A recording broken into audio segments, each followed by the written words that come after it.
Dear students, welcome to set hybrid academy. Set hybrid academy के इस YouTube platform पे आपका स्वागत है। क्लास 10th वीडियो सीरीज़ में ये दूसरा सीरीज़ सोशल साइंस का है, जिसमें हम आपके सामने ज्योग्राफी और इकोनॉमिक्स के कुछ कॉन्सेप्ट्स, इम्पॉर्टेंट कॉन्सेप्ट्स और पुराने एमसीक्यूज़ पे चर्चा करेंगे, ताकि एक कॉम्प्रिहेंसिव अप्रोच डेवलप हो सके, जिससे आपके मार्क्स बेहतर हो सकेंगे। चलिए, ज़्यादा बातचीत नहीं करते हुए सीधे काम की बात करेंगे और स्टार्ट करते हैं ज्योग्राफी से। जो हमारा पहला टॉपिक होगा वो होगा रिसोर्स। रिसोर्स क्या है? तो एनी एंटिटी, कोई भी ऐसी चीज जो एबिलिटी रखती है ह्यूमन नीड्स को सेटिस्फाई करने के लिए, तो विच सेटिस्फाई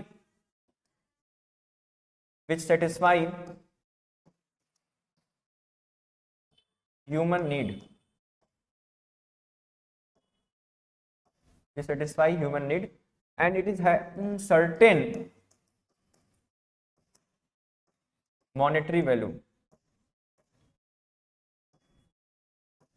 कुछ इसका मौद्रिक मूल्य होना चाहिए, कुछ इसकी मॉनेटरी वैल्यू होनी चाहिए, तो उसको हम लोग कह देंगे रिसोर्स। अब रिसोर्स का क्लासिफिकेशन भी देखना जरूरी है। रिसोर्स का क्लासिफिकेशन देखेंगे, जो कि पेपर में कई बार पूछा गया है, क्लासिफिकेशन ऑफ रिसोर्सेस। तो क्लासिफिकेशन ऑफ रिसोर्स में जो पहला क्लासिफिकेशन है वो on the basis of origin है। ओरिजिन के बेसिस पर जब हम रिसोर्स को क्लासिफाई करेंगे तो उसके दो क्लासिफिकेशन होंगे। पहला होगा बायोटिक और दूसरा होगा एबायोटिक। क्या है बायोटिक और एबायोटिक, इसको शॉर्ट में समझ लेते हैं। बायोटिक रिसोर्स ऐसा रिसोर्स है जिसको बायोस्फीयर से लाया गया है, बायोस्फीयर में ये पाया जाएगा, इट बिलोंग्स टू बायोस्फीयर, जैसे ह्यूमन बीइंग।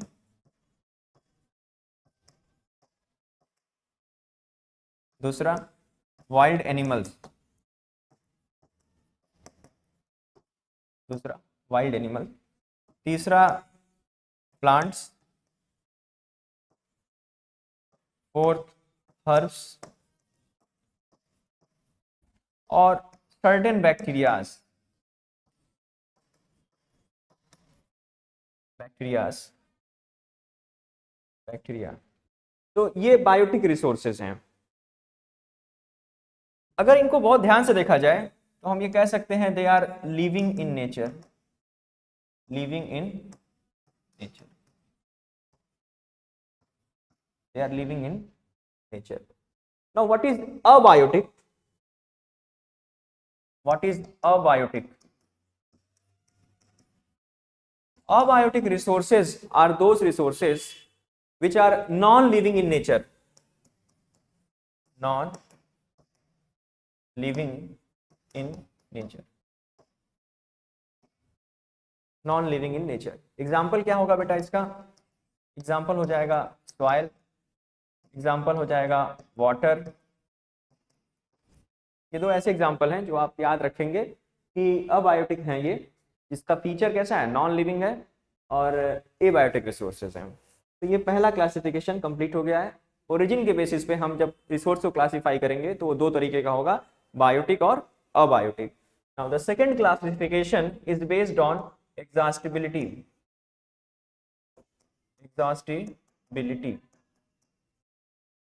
अगर एग्जॉस्टिबिलिटी के बेसिस पे क्लासिफिकेशन करना है तो इसको हम दो पार्ट्स में सब डिवाइड करते हैं। एक है रिन्यूएबल और दूसरा होगा नॉन रिन्यूएबल।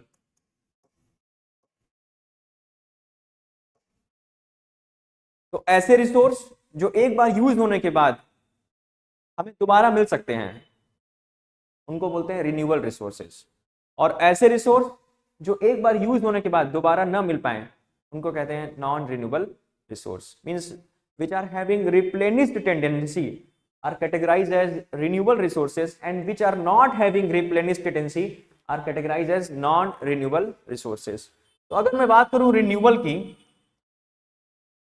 तो इनके अंदर एक फ्लोइंग टेंडेंसी है, they are having flowing tendency. Flowing tendency, flowing tendency से क्या मतलब है भाई?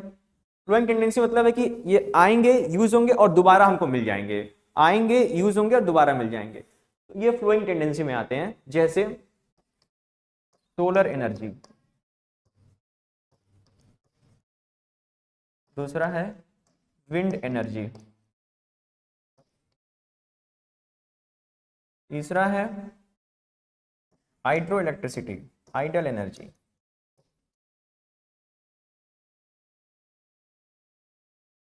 एक और हम कह सकते हैं टाइडल एनर्जी। ये एग्जाम्पल हैं इंपॉर्टेंट, जो रिन्यूएबल एनर्जी का एग्जाम्पल है। नॉन रिन्यूएबल ऐसे रिसोर्सेज हैं जिसको इस्तेमाल करने के बाद वो दोबारा हमको नहीं मिलेंगे, और सबसे अच्छा एग्जाम्पल इसका होगा फॉसिल फ्यूल्स। फॉसिल फ्यूल, जीवाश्म ईंधन जिसको कहते हैं, वो एक बार इस्तेमाल होगा तो दोबारा हमको उसी फॉर्म में नहीं मिल पाएगा। एग्जाम्पल इसका सबसे अच्छा है कोल, दूसरा है पेट्रोलियम या क्रूड ऑयल कह सकते हैं, और नेचुरल गैस, नेचुरल गैस। ये एग्जाम्पल है नॉन रिन्यूएबल एनर्जी रिसोर्स का। अब इसी में हम एक चीज और देख लेते हैं, इंपॉर्टेंट है वो, कि जो रिन्यूएबल रिसोर्सेस हैं जिसको रिन्यू किया जा सकता है, इसके लिए एक टर्म और यूज हो जाता है जिसको बोलते हैं नॉन कन्वेंशनल एनर्जी रिसोर्सेज।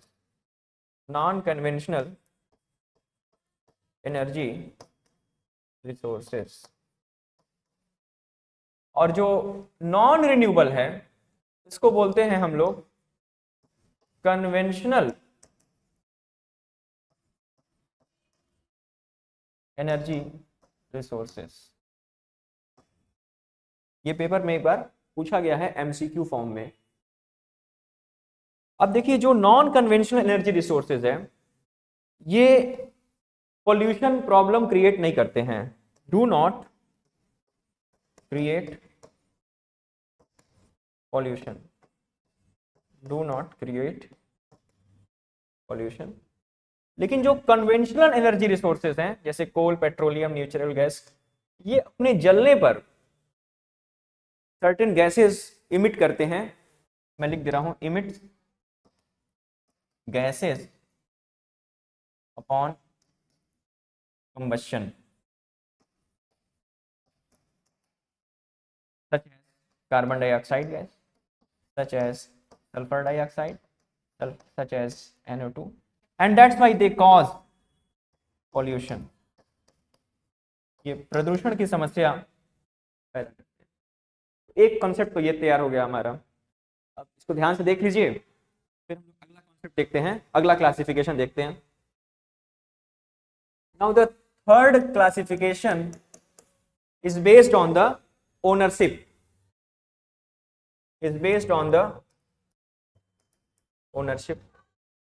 ये क्या है? तो ओनरशिप में 4 सब डिवीजन आएंगे। Ownership based on individual, individual, based on community, based on national, and based on international. ये 4 सब कैटेगरी हैं ओनरशिप के बेसिस पे। इंडिविजुअल क्या हो सकता है? कोई प्रॉपर्टी है, कोई पार्क है, वो किसी का इंडिविजुअल रिसोर्स होगा। कोई हाउस है, वो किसी का इंडिविजुअल रिसोर्स होगा। कम्युनिटी, अगर मान लीजिए वो किसी कम्युनिटी का है, एक जगह एक साथ रहने वाले कई लोगों का समूह कम्युनिटी कहलाएगा।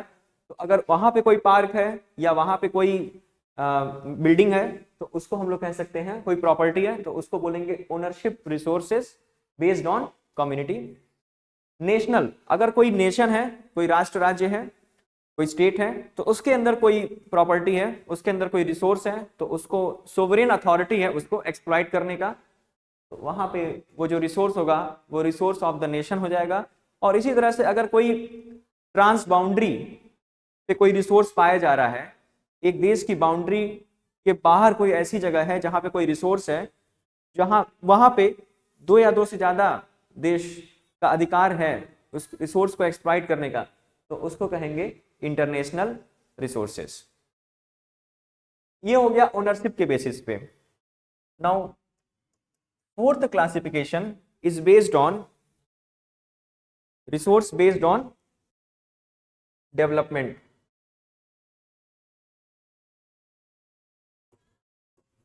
Resource based on development. अब ये चीज जो है ये फर्दर 4 पार्ट्स में डिवाइड हो जाएगी। जो पहला पार्ट है उसको हम लोग कहते हैं पोटेंशियल रिसोर्स।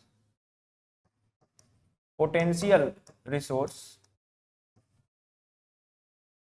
दूसरा डेवलप्ड रिसोर्स। Developed resource.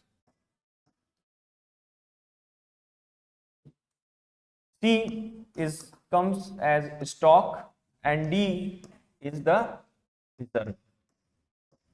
इसमें छोटी छोटी बातें हैं जो इनको डिफरेंशिएट करती है, उसको देख लेते हैं क्योंकि वो MCQ में पूछा जाता है। पोटेंशियल रिसोर्स क्या होता है? पोटेंशियल रिसोर्स ऐसा रिसोर्स है जिसको हम एक्सेस तो कर सकते हैं, टेक्नोलॉजी है हमारे पास, लेकिन due to certain problem we are not exploiting it, we are not using it. जैसे मान लीजिए कहीं पे ऑयल रिजर्व है, कहीं पे ऑयल कोई ऐसा एरिया है जो पोटेंशियल एरिया है किसी ऑयल के लिए, ऑयल फील्ड के लिए, लेकिन हमारे पास रिसर्च टेक्नोलॉजी भी है but we are not going to use it due to some financial constraint. कुछ हो सकता है कि फाइनेंशियल प्रॉब्लम हो तो उसकी वजह से हम उसका इस्तेमाल नहीं कर रहे हैं, तो उसको बोलेंगे पोटेंशियल रिसोर्स। मतलब यहाँ पे पोटेंशियल मैं लिखता हूं ऐसे, पोटेंशियल के केस में we are having technology, we are having technology but we are not accessing, we are not exploiting, हम exploit नहीं कर रहे हैं due to some other reason, due to let's financial reason, due to financial reason या कोई और reason हो सकता है जिसकी वजह से हम इस्तेमाल अभी नहीं कर रहे हैं, लेकिन वो एरिया जो है वो एक पोटेंशियल एरिया है किसी रिसोर्स के लिए, तो इसको बोलेंगे हम लोग potential resource. Now next is developed resource.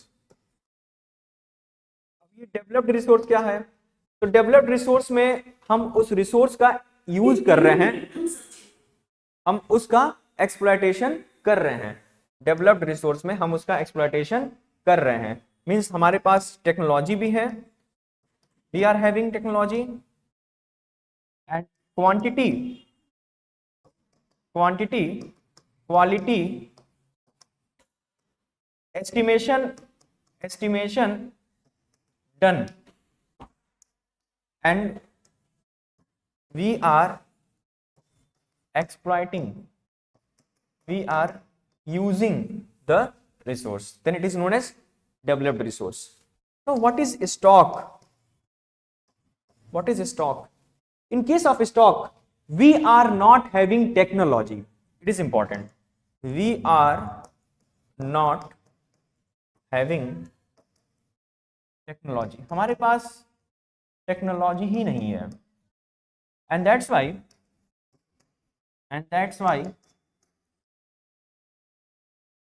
we are not accessing, इसलिए हम एक्सेस नहीं कर पा रहे हैं, but it is there as a stock. What is reserve? So reserve is also a part of stock.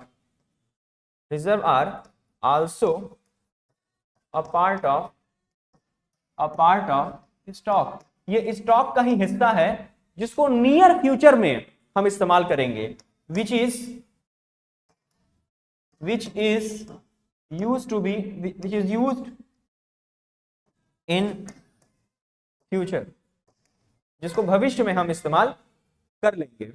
तो ये सर्टेन बातें हैं जो डेवलपमेंट ऑफ द रिसोर्स के बेसिस पे क्लासिफिकेशन को कंफर्म कर देती हैं, जिसमें सबसे इंपॉर्टेंट हमारे लिए स्टॉक था, क्योंकि इसमें हमारे पास क्या नहीं है, टेक्नोलॉजी ही नहीं है। टेक्नोलॉजी नहीं है, इस वजह से हम रिसोर्स को एक्सेस ही नहीं कर पा रहे हैं। तो ये टोटल हमने क्लासिफिकेशन देख लिया है। अब हम लोग पढ़ेंगे रिसोर्स प्लानिंग, रिसोर्स प्लानिंग ये भी हमारे एग्जाम पे कई बार पूछा गया है, तो इसको एक बार देख लेते हैं। रिसोर्स प्लानिंग, संसाधनों का प्रबंधन। तो सवाल अब ये उठ जाता है कि रिसोर्स प्लानिंग हम करते ही क्यों हैं। इंडिया के केस में रिसोर्स प्लानिंग करने का जो चीफ टारगेट ये है कि इंडिया जो है वो एक डाइवर्स कंट्री है। तो पहला पॉइंट ये हो गया कि India is very diverse country. Bharat जो है वो विविधताओं का देश है, यहाँ पे विविधता बहुत ज्यादा है, और ये विविधता भाषाई भी है, लिंग्विस्टिक डाइवर्सिटी है, कल्चरल डाइवर्सिटी है, फूड डाइवर्सिटी है, और उसी तरह से रिसोर्स डाइवर्सिटी भी है। कुछ ऐसे क्षेत्र हैं जहां पे एग्रीकल्चर एडवांसमेंट है, कुछ ऐसे क्षेत्र हैं जहां पे मिनरल बहुत सारे पाए जाते हैं, कुछ ऐसे एरियाज हैं जहां पे फॉरेस्ट रिसोर्सेज बहुत ज्यादा हैं। तो ये सारे डाइवर्सिटी इंडिया में पाई जाती है। तो इस डाइवर्सिटी का अगर हमको बेहतर इस्तेमाल करना है तो इसका बेहतर प्रबंधन भी करना होगा, और ये जो बेहतर प्रबंधन होगा, रिसोर्स प्लानिंग होगा, इससे इंक्लूसिव ग्रोथ हो सकता है, समावेशी विकास, इंक्लूसिव ग्रोथ। और इसी इंक्लूसिव ग्रोथ से सस्टेनेबल डेवलपमेंट होगा, सस्टेनेबल डेवलपमेंट होगा। तो ये 3 पॉइंट्स आपको याद रखने हैं, एग्जामिनेशन में आप इसको यूज कर सकते हैं। अब करते कैसे हैं रिसोर्स प्लानिंग, इसको देख लेते हैं। तो पहला पॉइंट होगा रिसोर्स प्लानिंग का identification of the resources, identification of resources. संसाधनों को पहले पहचानेंगे। अब संसाधनों को पहचानने के लिए क्या जरूरी है? संसाधनों को पहचानने के लिए हमको क्वालिटी, क्वांटिटी एस्टिमेशन करेंगे। हम रिसोर्स का क्वालिटी और क्वांटिटी एस्टिमेशन कर लेंगे और एक इन्वेंट्री बनाएंगे, इन्वेंट्री बनाएंगे, इन्वेंट्री ऑफ द रिसोर्सेज। जब हम क्वालिटी और क्वांटिटी एस्टिमेशन कर लेंगे तो रिसोर्स की एक लिस्ट बनाएंगे, एक क्यूमुलेटिव लिस्ट बनाएंगे कि हमारे पास कितने और कितनी मात्रा में रिसोर्स अवेलेबल है। ये पहला स्टेप होगा आइडेंटिफिकेशन ऑफ रिसोर्स में। इसमें हम मैपिंग भी करेंगे, नक्शे बनाएंगे, हमको सर्वे भी करना होगा, सर्वेइंग भी करेंगे। ये सारे पार्ट्स आइडेंटिफिकेशन ऑफ रिसोर्स का हिस्सा होगा। अगला जो होगा, जब हम रिसोर्स तो पहचान लेंगे तो अब हमको टेक्नोलॉजी पे काम करना होगा। We have to work over technology, कि हमारी टेक्नोलॉजी कैसी होनी चाहिए कि हम रिसोर्स का बेहतर इस्तेमाल कर सकें। So we have to develop the technology to access the identified resources. पहचाने गए संसाधनों को अब इस्तेमाल करेंगे और उसके लिए टेक्नोलॉजी को डेवलप करेंगे। टेक्नोलॉजी डेवलपमेंट, मैं लिख दे रहा हूं फिर से, technology development to access the identified resources. Now the third important step for the resource planning is we have to match the development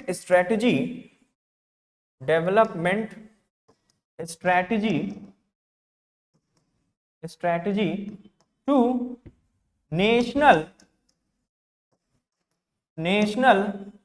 development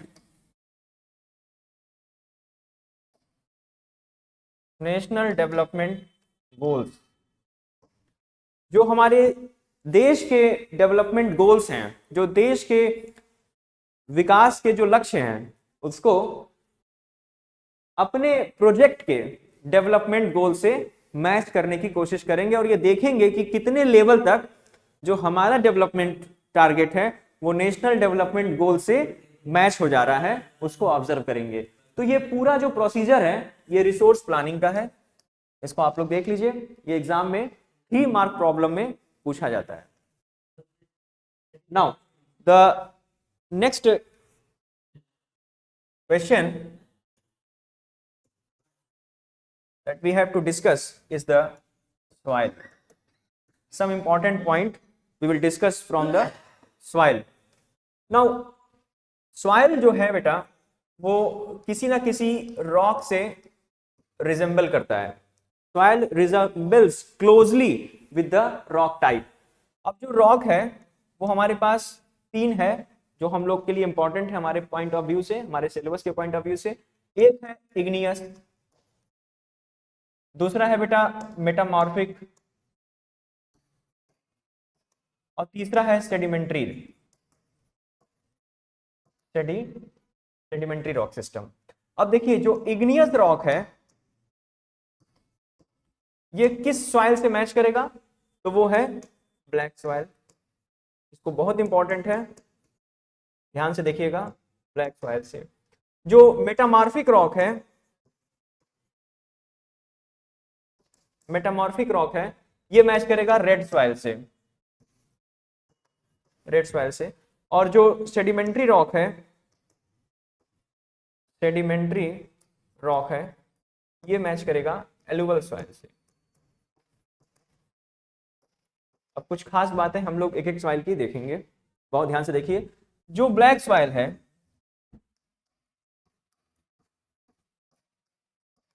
तो ब्लैक सॉइल मैच कर रहा है इग्नियस से, और इग्नियस रॉक जो होता है वो फॉर्म कैसे होता है, फॉर्म होता है ये सॉलिडिफिकेशन ऑफ मॉल्टेन लावा. जब भी कहीं वोल्केनिक इरप्शन हुआ है तो बाहर लावा आएगा, और लावा के आने से जब वो सॉलिडिफाई होगा, ठंडा होके कूलिंग होगा, सॉलिडिफिकेशन होगा, और उस पर अगर वेदरिंग फिनोमिना हो जाए, मतलब उस पर प्रेसिपिटेशन हो जाए, action of precipitation, action of wind, ये सब हो जाए, तो जो भी सॉइल बनेगी वो ब्लैक सॉइल होगी. अब ब्लैक सॉइल का जो इग्नियस रॉक है वो हॉट है, वो गर्म है, तो उसमें कोई भी अगर ऑर्गेनिक मैटर जाएगा तो वो क्या हो जाएगा, जल जाएगा. तो जल जाने की वजह से इसमें क्या होगा, एब्सेंस ऑफ ऑर्गेनिक मैटर, कोई भी ऑर्गेनिक मैटर इसमें नहीं पाया जाएगा. और जब कोई ऑर्गेनिक मैटर नहीं पाया जाएगा तो हम ये भी कह सकते हैं कि इसमें कोई ह्यूमस नहीं होगा, देयर इज नो ह्यूमस. एक और बात कह सकते हैं कि सिंस ह्यूमस नहीं होगा तो कोई डीके प्रोसेस नहीं होगा, और कोई डीके प्रोसेस नहीं होगा तो नाइट्रोजन और फास्फोरस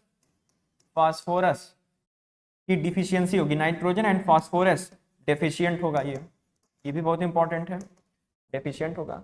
दूसरा, ये जो ब्लैक सॉइल है ये कॉटन के लिए सबसे अच्छा होता है, एक अलग पॉइंट लिख लीजिए. कॉटन के लिए ये, कपास के लिए ये बहुत इंपॉर्टेंट सॉइल है. दूसरा, ये पाया कहाँ जाएगा, तो ये पाया जाता है इंडिया में मोस्टली डक्कन ट्रैप रीजन में. It is mostly found in Deccan trap region. अगली बात हम देखेंगे फिर से ब्लैक सॉइल की, जो कि बहुत इंपॉर्टेंट है. ब्लैक सॉइल का एक और बात देखेंगे कि black soil is made up of very fine particles. It is made up of very fine particle. ये बहुत ही छोटे छोटे कणों से मिलकर बना होता है.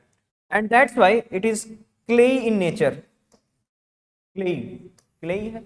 और इसी के साथ एक जुड़ जाएगा नया पॉइंट कि इट इज हैविंग वाटर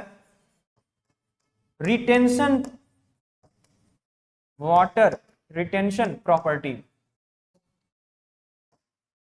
पानी को होल्ड करने की इसके अंदर क्षमता होती है, वाटर रिटेन कर सकता है. And that's why it is suitable for rain fade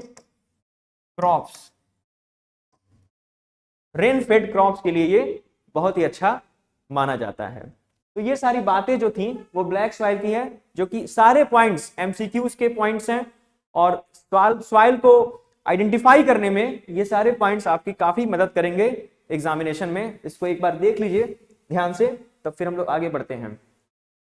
black soil के सारे पॉइंट्स बहुत इंपॉर्टेंट हैं. अगली बात हम करेंगे रेड सॉइल की. तो देखिए जो रेड सॉइल है वो फॉर्म हुआ है मेटामॉर्फिक रॉक से. ये मिल जाता है. अब देखिए, अगर हम लोग मैप देखें तो मैप में जो ये पूरा बेल्ट है वो है ब्लैक सॉइल का, वो है ब्लैक सॉइल का। अब पेपर में ये बात आपको मैं बता दे रहा हूं कि ब्लैक सॉइल को चारों तरफ से जो घेरने वाली सॉइल है, the soil surrounding the black soil in India is the red soil. मतलब ये रेड सॉइल इसको चारों तरफ से सराउंड कर लेती है। जो मैं वाइट कर रहा हूं ये पूरा आपका रेड सॉइल एरिया है, ये पूरा आपका रेड सॉइल एरिया है, रेड सॉइल एरिया है। अब जो रेड सॉइल है ये मेटामॉर्फिक रॉक से मैच करती है। दूसरा, ये इसकी पोरोसिटी क्या होती है? It is high porous, porosity इसकी हाई है। दूसरा, ये लेस क्रिस्टलाइन है, लेस क्रिस्टलाइन है। और सबसे इंपॉर्टेंट बात, ये रेड क्यों है? तो रेड इसलिए है because of ferric oxide, because of ferric oxide, या इस मिट्टी में आयरन पाया जाता है, इस वजह से ये इसका कलर क्या है? रेड है। ये सारी बात बहुत इंपॉर्टेंट है। Red soil. अब रेड सॉइल के बाद हम देखेंगे alluvial soil.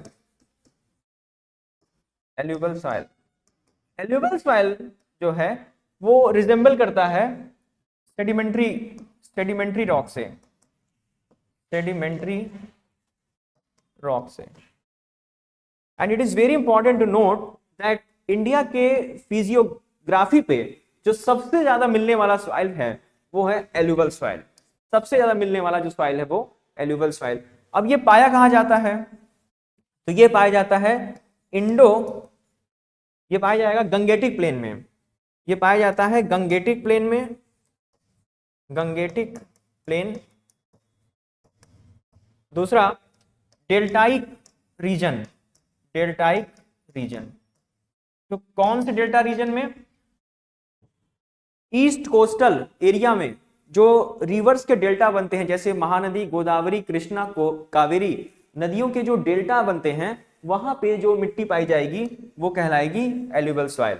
And it is mostly form by the sediments. ये सेडिमेंट से बनी है, सेडिमेंट्स ब्रॉट बाय रिवर्स। नदियों के द्वारा जो सेडिमेंट्स लाए जाते हैं, जो अवक्षेप लाए जाते हैं, उसके डिपोजिशन करने से ये वाली मिट्टी बनती है। That's why it is very much fertile, that's why it is very much fertile. But it is important to note that this soil is also deficient in nitrogen and phosphorus. That's why we have to add some fertilizers to increase the fertility. तो ये हो गया alluvial soil. Now the another important soil is the laterite soil. For this you have to remember that laterite soil is basically formed by the leaching process. It is formed by the leaching process. ये leaching process से बनता है। अब ये leaching क्या है? तो leaching process वहां पे होगा जहां पे हाई रेनफॉल है। हाई रेनफॉल मींस 200 सेंटीमीटर से ज्यादा की अगर बारिश हो रही है तो यहाँ पे डेन्यूडेशन हो जाएगा, denudation of the soil, denudation of the soil means top cover of the soil is replaced because of the heavy rainfall. तो वहां पे denudation of the soil हो जाएगा and that's why the fertility is reduced. Fertility is reduced and to increase the fertility, high doses of chemical fertilizer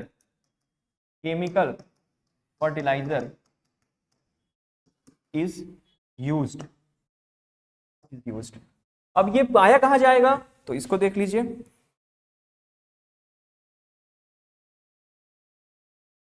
तो हम जानते हैं कि जो ये वाला रीजन है वेस्ट कोस्ट रीजन, यहाँ पे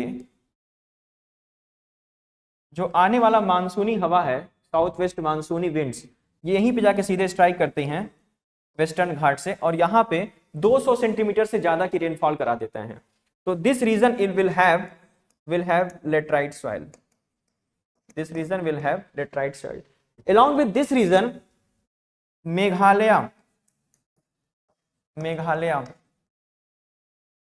मेघालय में भी जो ये मानसूनी हवाएं आती हैं, upon crossing the equator, they reach to the Meghalaya, and here they causes heavy rainfall, resulting in the formation of laterite soil.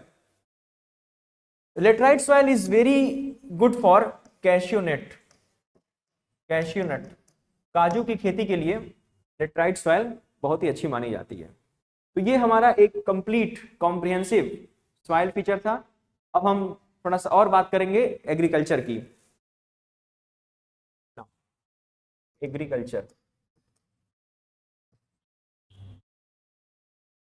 Agriculture में हम क्या डिस्कस करेंगे जो हमारे एग्जाम के लिए जरूरी है, तो वो है क्रॉप सीजन। फसलों को उगाने का सीजन, इसको कह सकते हैं crop season. India we are having 3 crop season. First is rabi, second is kharif and third is zaid. Rabi season जो है, रबी सीजन, इसमें जो सोन पीरियड है वो है अक्टूबर से नवंबर के बीच में। तो सोन किया जाता है, क्रॉप को सोन किया जाता है। और इसका जो हार्वेस्टिंग पीरियड है वो है अप्रैल मई तक इसको हार्वेस्ट कर दिया जाता है। अब इसमें जो इंपॉर्टेंट क्रॉप्स हैं जैसे वीट, ग्राम जिसको चना बोलते हैं, मस्टर्ड, पीज, मटर जिसको कहते हैं, ये हमारे इंपॉर्टेंट रबी के क्रॉप्स हैं। अब देखेंगे खरीफ। इसमें जो सोन पीरियड है वो है जून जुलाई में। हम इसमें फसल को बो देते हैं, बुआई करते हैं। और इसका जो हार्वेस्टिंग पीरियड है वो है सितंबर एंड अक्टूबर। सितंबर अक्टूबर में हम इसको हार्वेस्ट कर देते हैं। और इसके जो इंपॉर्टेंट क्रॉप्स हैं उसमें आएंगे पैडी या राइस, दूसरा हो जाएगा उड़द, फिर सोयाबीन, ग्राउंडनट, मैजे, बाजरा आर इम्पॉर्टेंट खरीफ क्रॉप। तो इसके लिए हमको ये जानना जरूरी है कि कब हमने सोन किया है, कब हमने हार्वेस्ट किया है, कब हमने सोन किया, कब हमने हार्वेस्ट किया है, और कौन कौन से क्रॉप आते हैं इसमें, क्योंकि ये एमसीक्यू में या स्टेटमेंट वाले क्वेश्चंस में ये डायरेक्टली पूछा जाता है। इसको एक बार आप लोग देख लीजिए, बहुत इंपॉर्टेंट है। अब देखिए, जो पीरियड रबी और खरीफ के बीच में बच जाता है, जो महीने 1 या 2 महीने, उसमें हम जायद की फसल को सोन कर देते हैं। और इसमें ज्यादातर कुकुम्बर को ऐड करते हैं। खीरा, ककड़ी जैसी जो मौसमी चीजें हैं उसमें इसको ऐड कर देते हैं। तो ये हो गया हमारा क्रॉप सीजन। क्रॉप सीजन के बाद हम अब देखेंगे सर्टेन टाइप्स ऑफ एग्रीकल्चर, जिसमें पहला है प्रिमिटिव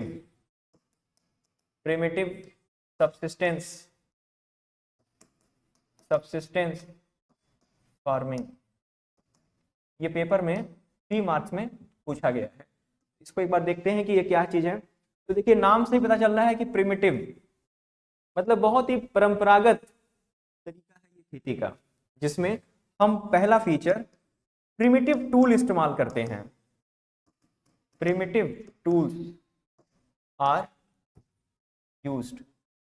परंपरागत टूल्स का इस्तेमाल करते हैं खेती करने के लिए, कोई हेवी मशीन या कोई बहुत बड़ी टेक्नोलॉजी का इस्तेमाल नहीं करते हैं। दूसरा, स्मॉल पैच ऑफ लैंड जमीन का एक छोटा टुकड़ा ही इस्तेमाल करते हैं। और इसमें जो खेती करने का जो मेन टारगेट है वो अपने लिए अनाज को उगाना है, उसको मार्केट में बेचने का पर्पस हमारा नहीं है। So for self use, self consumption लिख दे रहा हूं मैं, सेल्फ कंजप्शन, और no market approach, no market approach, no market approach, बेचना नहीं है बाजार में इसको। तो ये हमारा, और जब बेचना नहीं है, छोटा सा एरिया है, तो कोई केमिकल फर्टिलाइजर का इस्तेमाल नहीं होता है। Chemical fertilisers, chemical fertiliser not used, not used. तो ये हमारे इंपॉर्टेंट प्रिमिटिव सब्सिस्टेंस फार्मिंग के तरीके हो गए। अच्छा, अगर हमको इसी का कंपैरिजन करना हो प्लांटेशन फार्मिंग से, तो इसको भी देख लेते हैं। प्लांटेशन फार्मिंग, कि भाई प्लांटेशन फार्मिंग क्या होती है। तो प्लांटेशन फार्मिंग जस्ट इससे रिवर्स करिए, जिसमें large farm area is used, large farm area is used, एक बड़ी जमीन का इस्तेमाल इसमें होगा। और इसमें हम प्रीफर क्या करते हैं कि सिंगल क्रॉप पे ज्यादा फोकस करते हैं, एक सिंगल क्रॉप पे ज्यादा फोकस करेंगे। Single crop is focused, single crop is focused. और इसमें मार्केट अप्रोच है, मार्केट अप्रोच मतलब सामान को बाजार में बेचना है, इसके लिए हमको उगाना है, इसीलिए तो लार्ज एरिया का इस्तेमाल कर रहे हैं। और इसमें machinery is used, machinery is used, chemical fertilisers, chemical fertiliser are also used, chemical fertiliser का भी इस्तेमाल करते हैं। और इसमें ज्यादातर जो क्रॉप्स का इस्तेमाल होगा वो कैश क्रॉप्स हैं, कैश क्रॉप्स, जिसको हम लोग बोलते हैं नकदी फसलें, ऐसी फसलें जिनको बोने का मतलब ही है कि उससे पैसा कमाना है। कैश क्रॉप्स जैसे शुगर केन, गन्ने की खेती करिए, जैसे बनाना, बड़े पैमाने पे केले के पेड़ लगाए जाते हैं तो बनाना हो जाएगा, बनाना। फिर से स्पेलिंग लिख दे रहा हूं, cash crop, cash crop. Sugarcane, spices, तमाम तरह के मसाले हैं, टी है, कॉफी है, ये सब क्या है, कैश क्रॉप है, प्लांटेशन फॉर्म में ये आते हैं। तो ये दो कंपैरिजन हमारे पेपर में पूछा गया है 3 मार्क्स प्रॉब्लम में, कभी कभी ये 5 मार्क्स में पूछ लिया जाता है, तो इसको देख लीजिए। अब हम कुछ एमसीक्यू जो हैं, शॉर्ट एमसीक्यूज, उसको देख लेते हैं। एक बार पेपर में ये पूछा गया है कि इंडिया जो है किस क्रॉप का लार्जेस्ट प्रोड्यूसर भी है, लार्जेस्ट प्रोड्यूसर है प्लस लार्जेस्ट कंज्यूमर भी है, तो वो है पल्सेस। ये 1 मार्क में पूछा गया है। पल्सेस का इंडिया में सबसे ज्यादा प्रोडक्शन होता है और सबसे ज्यादा कंजप्शन भी होता है पल्सेस का। एक दूसरा एमसीक्यू देख लेते हैं कि जो हमारे, एक ऐसी क्रॉप बताओ, नेम अ क्रॉप जो साउथ में है, मैं जैसे लिख रहा हूं उसको आप देखिए, साउथ में एज अ रबी क्रॉप इस्तेमाल होता है, साउथ में एज अ रबी क्रॉप, और नॉर्थ में as a kharif crop, as a kharif crop. Very interesting. एक ऐसा क्रॉप का नेम बताओ, name a crop which is used as a kharif crop in case of north India and which is used as a rabi crop in case of south India. तो ऐसा जो crop है वो है sesamum, sesamum and castor seed, and castor seed. ये दो crop को आप याद कर लीजिएगा, पूछा जाता है पेपर में ये 1 मार्क में। अब हम लोग थोड़ा सा डिस्कस करेंगे बेवरेज क्रॉप, बेवरेज क्रॉप।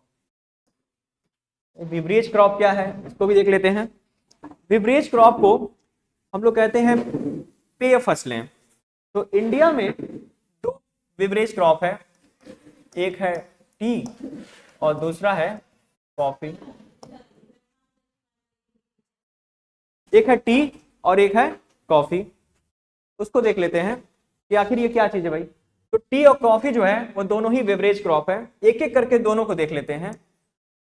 देखिए टी की पहली बात कि ये ट्रॉपिकल और सब ट्रॉपिकल, ये ट्रॉपिकल और सब ट्रॉपिकल रीजन का है, रीजन से बिलोंग करते हैं। ट्रॉपिकल एरिया में भी है इसको उगाया जाता है और सब ट्रॉपिकल रीजन में भी इसको उगाया जाता है। अब इसके लिए जो टेम्परेचर है वो बड़ा ही क्रूशियल है। तो अगर टेम्परेचर, मैं रेंज बना दे रहा हूं ताकि आपको याद रहे, अगर टेम्परेचर 10 डिग्री सी से कम है तो कॉफी के लिए ये सही नहीं है, और अगर टेम्परेचर 35 डिग्री सी से ज्यादा है तो ये भी कॉफी के लिए सही नहीं है। तो आइडियल टेम्परेचर क्या होगा, ये पेपर में पूछा गया है एक बार। तो आइडियल टेम्परेचर हो सकता है 20 डिग्री से 30 डिग्री के बीच में आइडियल टेम्परेचर है टी के लिए। एंड रेनफॉल कितना होना चाहिए, तो रेनफॉल 150 सेंटीमीटर से 300 सेंटीमीटर के बीच में रेनफॉल अगर होगा तो टी के लिए ये आइडियल है, आइडियल कंडीशन है। और दूसरी एक इंपॉर्टेंट बात, it is shade loving plant, it is shade loving plant. इसको छाया चाहिए, तेज धूप रहेगी तो टी का क्रॉप ग्रो नहीं कर पाएगा।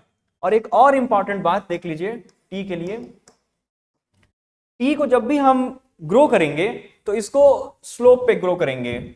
जो भी हिल्स के स्लोप हैं, slope of the hills are preferred, और इसके साथ साथ well drained soil is needed, well drained soil is needed. इसका मतलब क्या हुआ, इसका मतलब ये हुआ कि पहली चीज कि हम हिल्स के स्लोप का इस्तेमाल करेंगे चाय को उगाने के लिए, ताकि जब भी बारिश हो तो पानी इकट्ठा ना हो, no collection of water is there, water must be drained along the slope of the hill. तो ये सारी बातें जो टी के लिए थी इंपॉर्टेंट, इसको आप देख लीजिए, ये आपके 3 मार्क्स प्रॉब्लम में बहुत इंपॉर्टेंट है। टी का जो इंपॉर्टेंट रीजन है उसको भी देख लीजिए जरा। तो पहली चीज, टी जो है वो असम में ग्रो की जाती है, जो कि ट्रॉपिकल सब ट्रॉपिकल बेल्ट में आ जाएगा। दूसरा, टी के लिए एक और फेमस जगह है, वो है जलपाईगुड़ी डिस्ट्रिक्ट, जलपाईगुड़ी डिस्ट्रिक्ट में भी चाय की खेती की जाती है, वेस्ट बंगाल में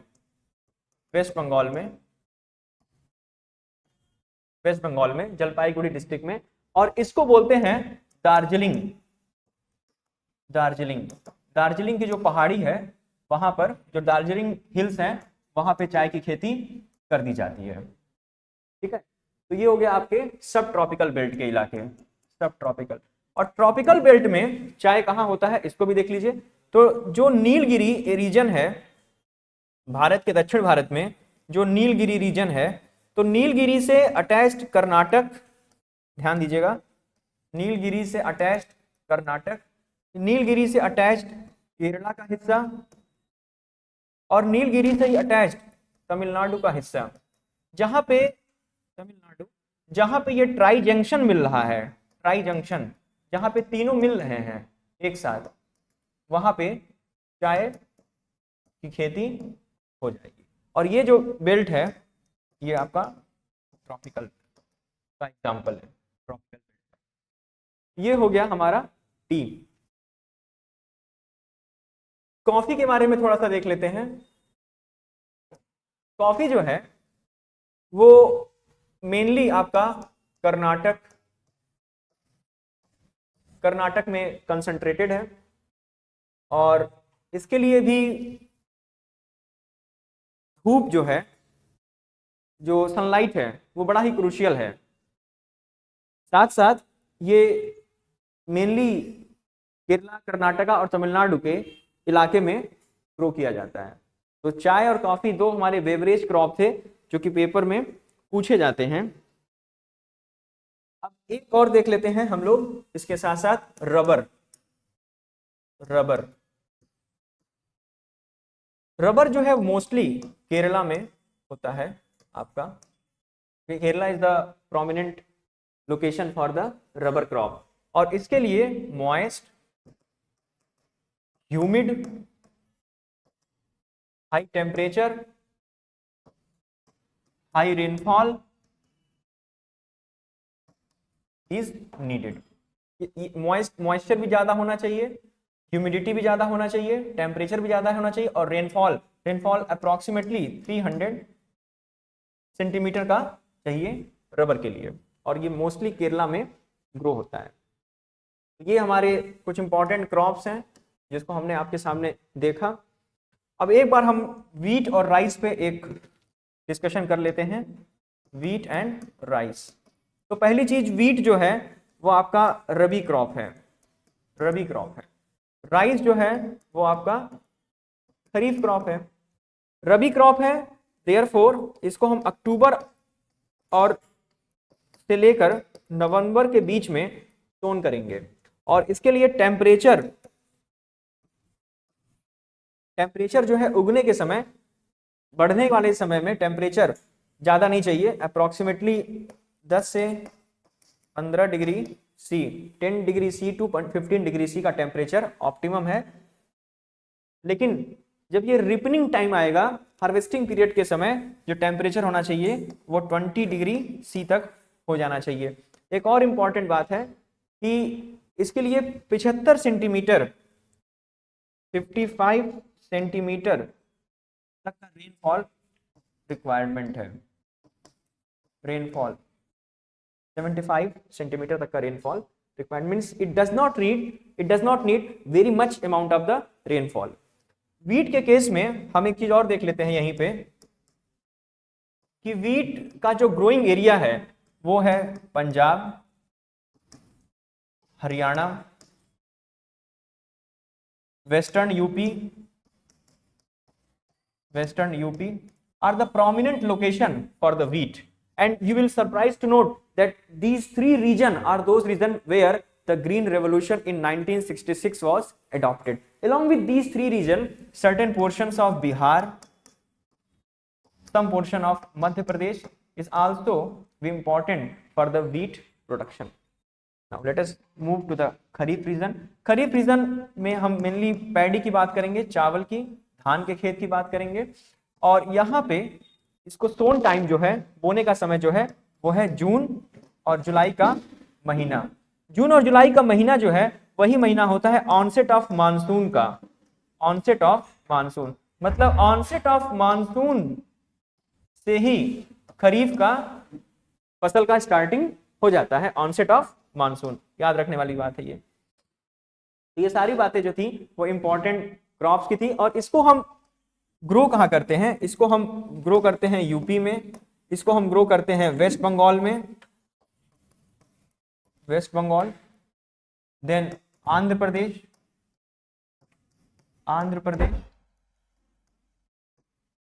are the prominent locations for the kharif crop, means paddy. After discussion of the topics of the agriculture, let us move to the minerals. खनिज को देख लेते हैं, मिनरल्स। तो मिनरल्स क्या हैं? तो minerals are basically the natural resources, they are natural resources. ये प्राकृतिक संसाधन है, natural resources, and mostly found in the rock, mostly found in rocks. Mostly found in the rocks. अब मिनरल्स का क्लासिफिकेशन जरा देख लेते हैं। तो जो मिनरल्स हैं इसको दो पार्ट में हम डिवाइड करेंगे। एक होगा मेटालिक मिनरल और दूसरा होगा non metallic mineral. Metallic minerals को भी दो पार्ट में क्लासिफाई कर सकते हैं। एक होगा फेरस, एक होगा नॉन फेरस।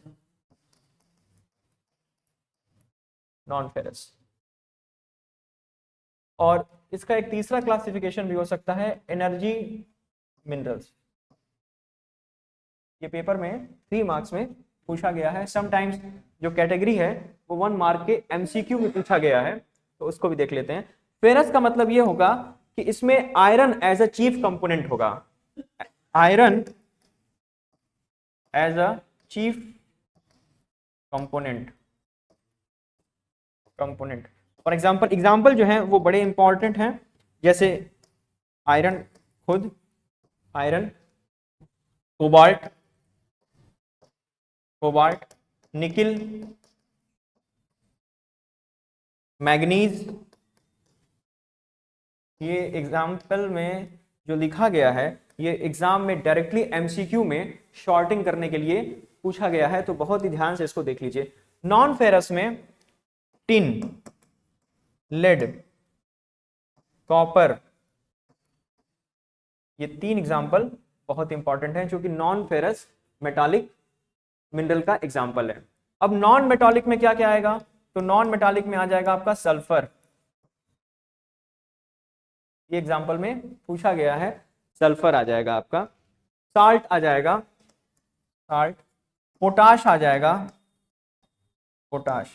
ये 3 एग्जाम्पल आप ध्यान रखिएगा जो पेपर में पूछा गया। अब एनर्जी मिनरल्स की बात करें तो फॉसिल फ्यूल, जो कि हम पहले ही आपको बता चुके हैं, फॉसिल फ्यूल जैसे कि कोल, जैसे कि क्रूड ऑयल, जैसे नेचुरल गैस,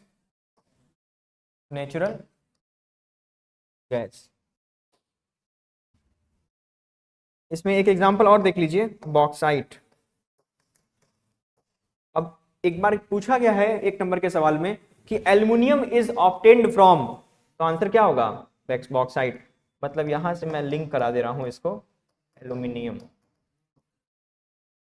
ध्यान रखिएगा। तो ये हमारा क्लासिफिकेशन हो गया, और यहां से 3 मार्क्स और 1 मार्क के प्रॉब्लम डेवलप हो जाएंगे। आप इसको बहुत ध्यान से देख लीजिए। अब हम लोग कुछ स्पेशल मिनरल्स और इसके लोकेशन पे वर्कआउट करेंगे। इसमें पहला है हमारा कोल। तो देखिए, कोल जो है वो एक सेडिमेंट्री रॉक में पाया जाता है, सेडिमेंट्री रॉक में पाया, और ये एक तरह का फॉसिल फ्यूल है, ये एक तरह का फॉसिल फ्यूल है।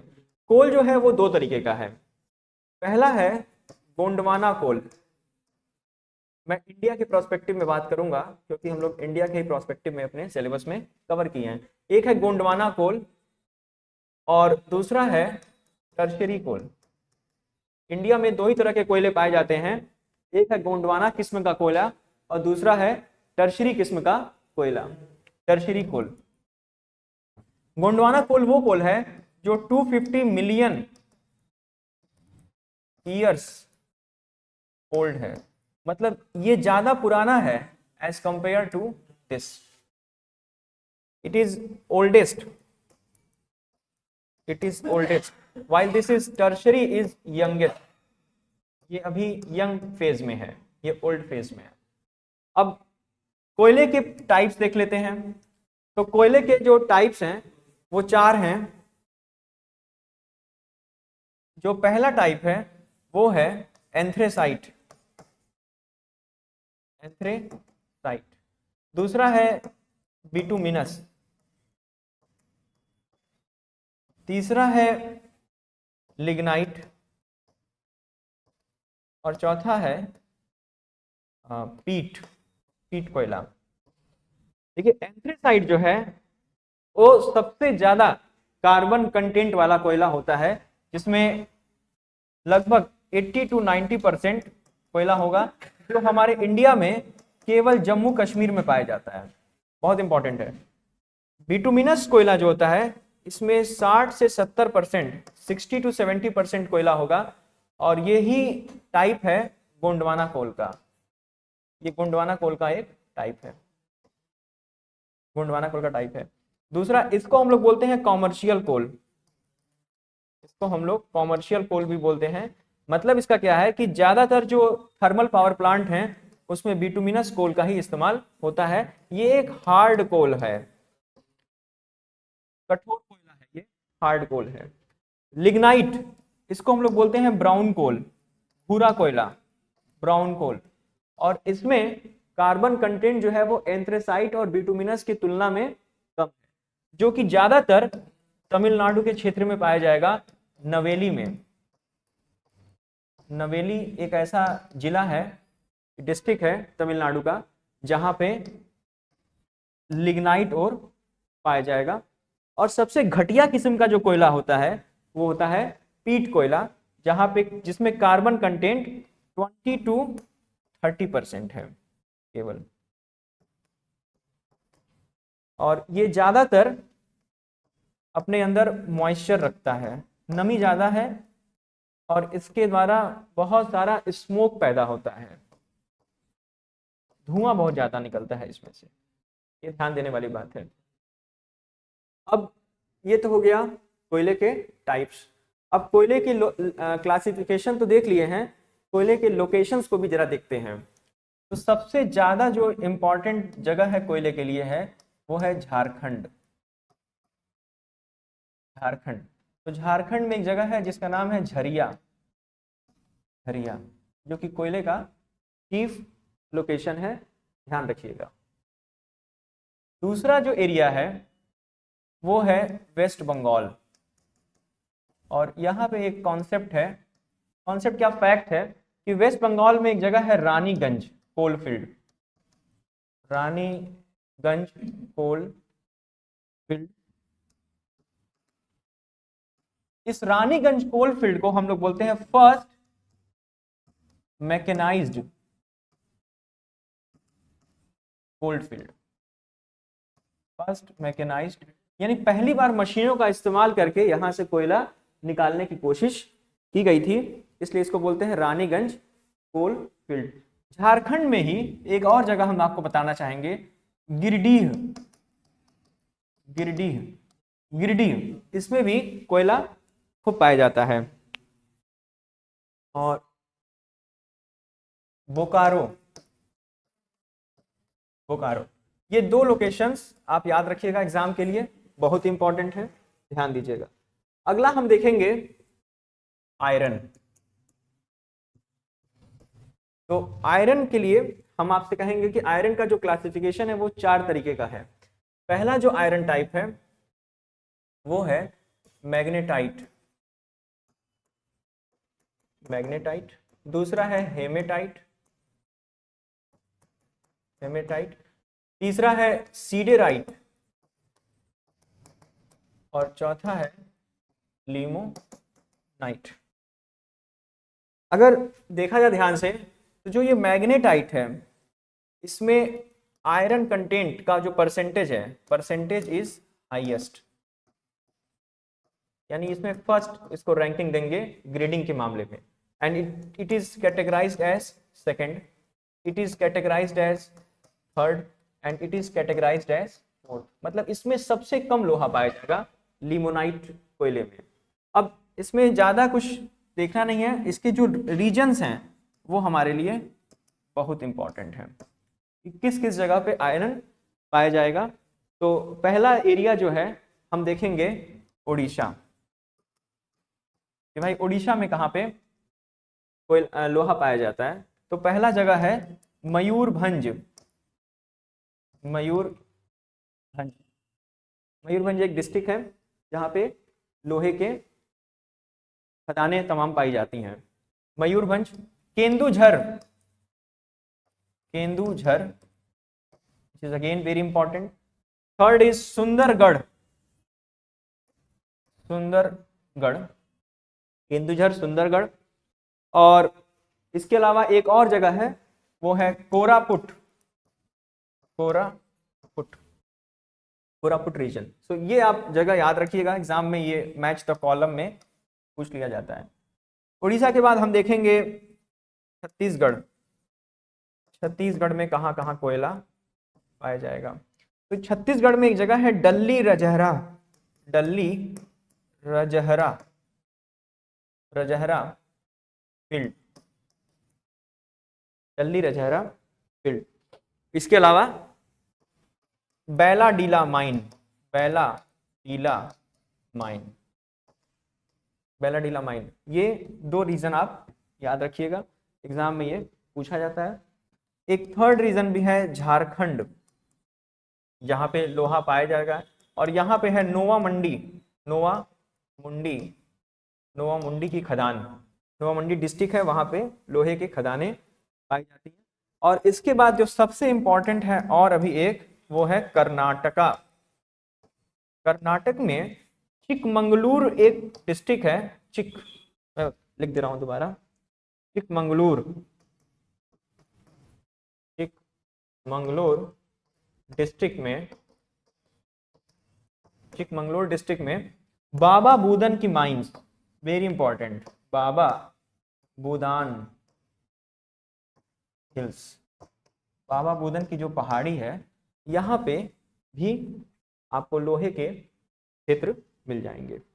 इसके अलावा कर्नाटक में ही बेलारी, बेलारी, बेलारी जगह पे भी आपको लोहे के खदानें मिल जाएंगे, आयरन माइंस मिल जाएंगे। ये सब रीजंस जो हम आपको बताए हैं, ये एग्जाम पॉइंट ऑफ व्यू से बहुत इंपॉर्टेंट है, इसको अपने आंसर्स में ऐड करिएगा, आपके नंबर बढ़ जाएंगे। मैच द कॉलम में पूछा जाता है, कभी कभी एमसीक्यू में पूछ लिया जाएगा 1 मार्क प्रॉब्लम के तौर पे, तो ये सारी चीजें आप ध्यान रखिएगा। अब इसमें एक बात मैं कंक्लूड करना चाहूंगा आपसे, कि जो कॉमन पॉइंट्स हमने देखा कोयला और लोहे के क्षेत्र में, तो कोयला हो, कोयला, कोल या आयरन, इसका ज्यादातर जो कंसंट्रेशन है वो प्लेटियोज में है, सॉरी, कोयला, कोल एंड आयरन, ज्यादातर इसका जो कंसंट्रेशन है वो प्लेटियोज में है, प्लेटियोज, पेनिनसुला रीजन में, पेनिनसुला रीजन में, पेनिनसुला रीजन में पाया जाता है। और इसमें भी अगर पूछा जाए कहां पर, तो वो है छोटा नागपुर प्लेटियो, छोटा नागपुर प्लेटियो। और आपके आसानी के लिए मैं बता दूं कि छोटा नागपुर प्लेटियो जो है, ये किन राज्यों में फैला हुआ है, किन स्टेट्स में फैला हुआ है, तो वो है Jharkhand, Odisha, Chhattisgarh, Chhattisgarh, some portion of Jharkhand, Orissa, Chhattisgarh, ये 3 ऐसे प्रोमिनेंट रीजन्स हैं जहां पे छोटा नागपुर प्लेटियो फैला हुआ है। तो ये आप देख लीजिए, और सारे मिनरल्स जो आपके हैं, जो मैंने अभी डिस्कस किया है, वो भी इन्हीं रीजन्स में पाए जाते हैं। तो एक कॉम्प्रिहेंसिव अप्रोच डेवलप करने की कोशिश की गई है। बाकी हम एक चीज और देखेंगे, मैग्नीज और माइका, मैग्नीज, तो मैग्नीज सबसे ज्यादा पाया जाता है उड़ीसा में, 1 नंबर का सवाल ये पूछा गया है 1 मार्क प्रॉब्लम के तौर पे, उड़ीसा में सबसे ज्यादा मैग्नीज होता है। और इसका इस्तेमाल हम पेंट इंडस्ट्री में करते हैं, पेंट इंडस्ट्री में करते हैं, इसका इस्तेमाल हम बैटरी बनाने में करते हैं, ये पेपर में पूछा गया है, बैटरी बनाने में करते हैं। अगर ये 2 मार्क्स में पूछा जाए तो भी आप लिख सकते हैं, पेपर पूछ लिया सकता है कि chief producer of manganese and discuss it's utility, तो आप ये 2 पॉइंट्स आप लिख देंगे तो आपके नंबर अच्छे आ जाएंगे। अगला है माइका, तो माइका इंसुलेटर होता है, पहली बात जो कि क्लास में डिस्कस हुआ था, इंसुलेटर के तौर पे ये इलेक्ट्रिकल इंडस्ट्रीज में इस्तेमाल होता है, इलेक्ट्रिकल इंडस्ट्रीज में इस्तेमाल होता है। पंखे के जो कंडेंसर होते हैं उसमें इंसुलेटर में हम माइका का इस्तेमाल कर सकते हैं। और इसकी सबसे खास बात क्या होती है कि थोड़ी सी मोटाई में हम कई शीट्स को मर्ज कर सकते हैं, एक फ्यू मिलीमीटर की मोटाई में, थिकनेस में कई माइका शीट्स को मर्ज किया जा सकता है। So it is one of the special feature of mica. Merging properties को बोलते हैं मर्जिंग प्रॉपर्टी। इंपॉर्टेंट है ये कहाँ पाया जाएगा? तो इसके लिए जो सबसे इंपॉर्टेंट रीजन है वो है Nellore region of Andhra Pradesh. Nellore region of Andhra Pradesh, और इसके साथ साथ गया जो कि बिहार में है, गया हजारीबाग, हजारीबाग बेल्ट, ये भी माइका के लिए बहुत ही इंपॉर्टेंट है। तो एक ये कॉम्प्रिहेंसिव डिस्कशन आपके साथ हुआ मिनरल वाले चैप्टर पे। अब हम थोड़ा सा आगे बढ़ते हैं और ये डिस्कस करेंगे। पेपर में क्वेश्चन पूछा गया है कि इंडस्ट्रियल पॉल्यूशन को कैसे मिनिमाइज किया जा सकता है। तो इसके कुछ पॉइंट्स हैं, हम लोग देखेंगे। तो पहला जो पॉइंट है वो ये है कि हम टेक्नोलॉजी को अपग्रेड कर दें। टेक्नोलॉजिकल अपग्रेडेशन, टेक्नोलॉजिकल अपग्रेडेशन करेंगे। टेक्नोलॉजिकल अपग्रेडेशन वेरी इंपॉर्टेंट, इसको बहुत इंपॉर्टेंट है ये आपके लिए। 5 मार्क्स में ये पूछा गया है, 5 मार्क्स प्रॉब्लम में।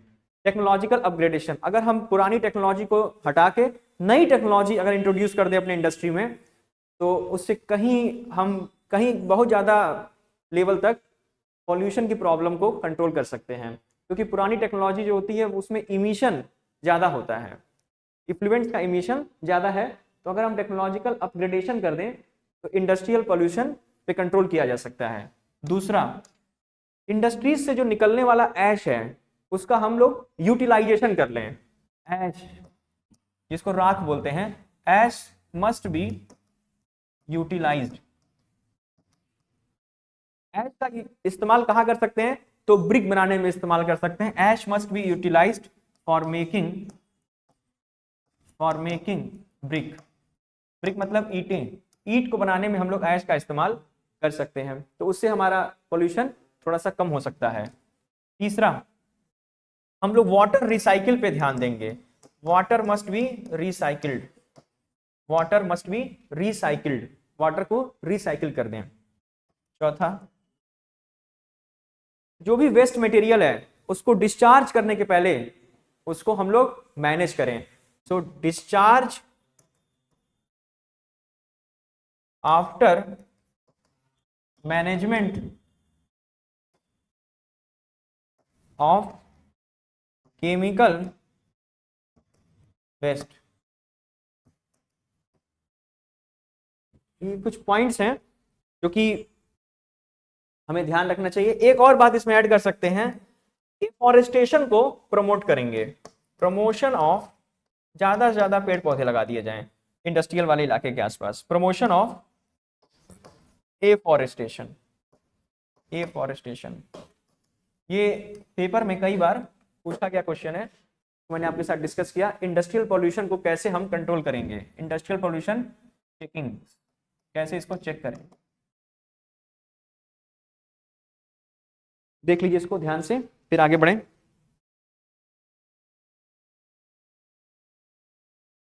चलिए अब नेक्स्ट क्वेश्चन देख लेते हैं कि इंडस्ट्रीज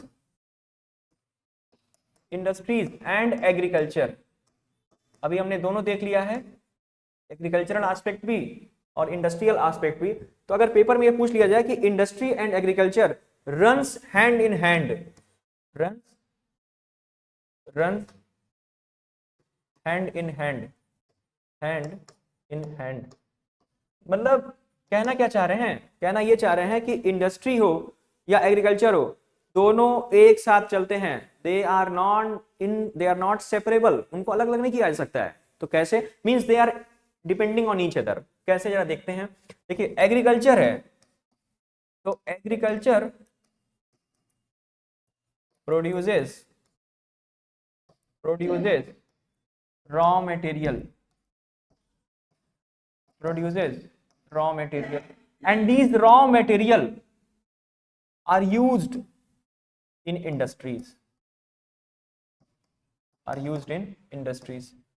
जैसे एग्रीकल्चर में एग्जांपल ले सकते हैं हम शुगर केन का, गन्ने का एग्जांपल लेंगे, तो गन्ना जो है वो एक रॉ मटेरियल के तौर पे यूज होता है शुगर इंडस्ट्री के लिए, शुगर इंडस्ट्री के लिए। तो दोनों सेपरेट नहीं है। उसी तरह से अगर हम लोग देखें कॉटन, तो कॉटन जो है वो एक रॉ मटेरियल है, वो एक रॉ मटेरियल है इसके लिए, कॉटन टेक्सटाइल के लिए, कॉटन टेक्सटाइल। तो दोनों एक दूसरे पे क्या है, डिपेंडेंट है। एक इंपॉर्टेंट बात ये हो गई। अब हम देखेंगे कि कैसे इंडस्ट्रीज एग्रीकल्चर को अफेक्ट करता है। तो देखिए इंडस्ट्रीज जो है, जैसे कि अगर हम बात करें आयरन इंडस्ट्री, तो आयरन इंडस्ट्री बहुत सारे इक्विपमेंट्स बनाता है, जैसे हार्वेस्टिंग टूल्स हो गया, जैसे हार्वेस्टिंग टूल हो गया, जैसे ट्रैक्टर हो गया, जैसे थ्रेसर मशीन हो गया, थ्रेसर मशीन हो गया। तो ये बन कहाँ रहा है, ये बन रहा है इंडस्ट्री में, इस्तेमाल कहाँ हो रहा है, एग्रीकल्चर में।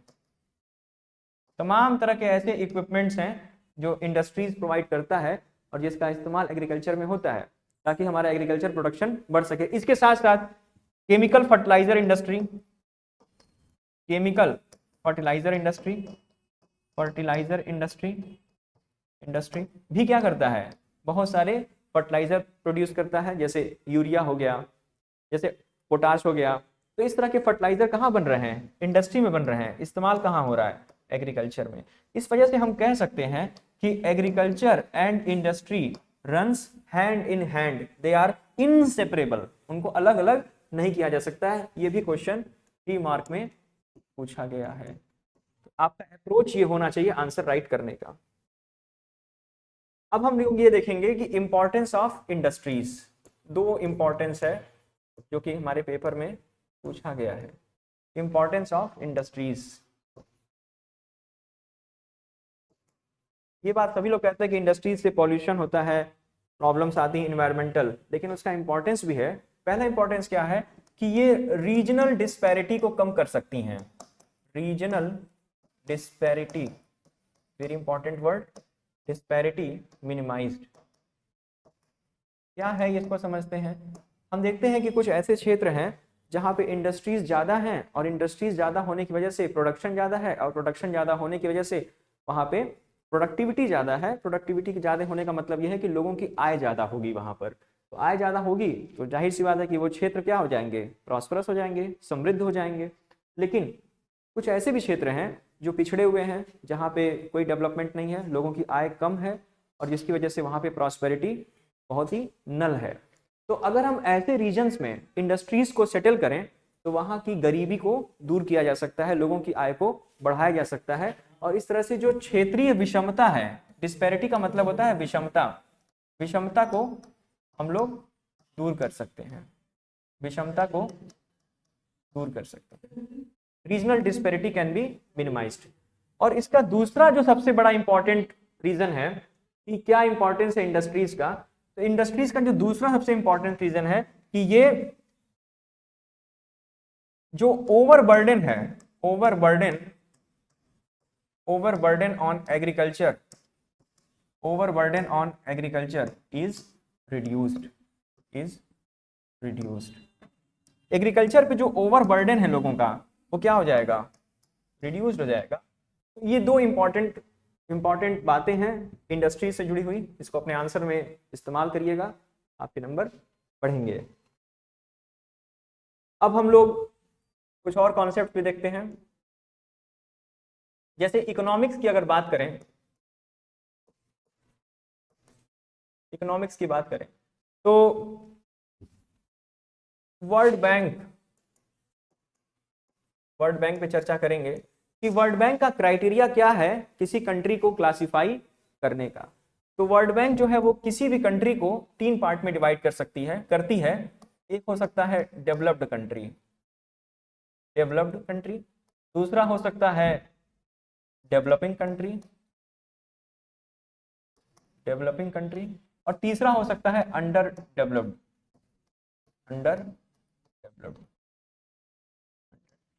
प्रॉब्लम अब ये देखना है कि वर्ल्ड बैंक जो ये डिफाइन कर रही है कंट्रीज को, इसका क्राइटेरिया क्या है।